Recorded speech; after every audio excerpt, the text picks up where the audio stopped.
பிரபல நடிகரும் இயக்குனருமான பாக்யராஜ் சென்னையில் காலமானாரு. மாரடைப்பு ஏற்பட்டு கிரீன்ஸ் ரோடு அப்போலோ மருத்துவமனையில் இன்னைக்கு காலையில் உயிர் பிரிந்திருக்கு. பாக்யராஜ் காலையில் வழக்கம் போல தான் நடைபயிற்சி மேற்கொண்ட நிலையில் அவருக்கு மாரடைப்பு ஏற்பட்டிருக்கு. இதை தொடர்ந்து தான் வீட்டுக்கு திரும்பிய நிலையில் நெஞ்சு வலிப்பதா சொல்லி சோஃபால அமர்ந்திருக்காரு. அப்போவே மயங்கி சரிஞ்சதாகவும் குடும்பத்தினர் ரொம்பவே உருக்கமாக சொல்லியிருக்காங்க. இதை தொடர்ந்து தான் அவரை ஹாஸ்பிட்டல் அட்மிட் பண்ணியிருக்காங்க. ஆனால் சிகிச்சை பலனளிக்காமல் உயிரிழந்திருக்காரு.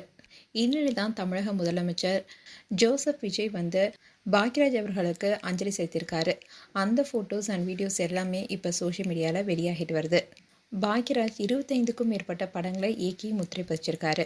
இதனாலேயே திரைக்கதை மன்னன்னு புகழப்படுறவராக இருக்காரு.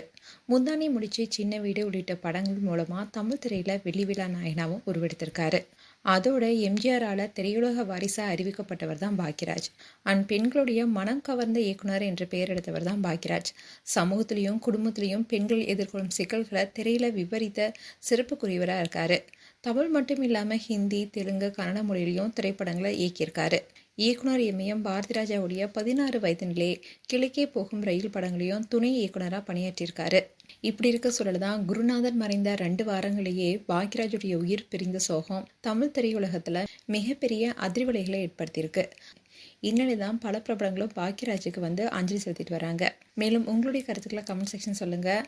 இது போன்ற வீடியோஸை பார்க்க நியூஸ் தமிழ் கிட்ஸ் சேனலை சப்ஸ்கிரைப் பண்ணுங்கள். மறக்காமல் நோட்டிஃபிகேஷன் பட்டனை கிளிக் பண்ணுங்கள்.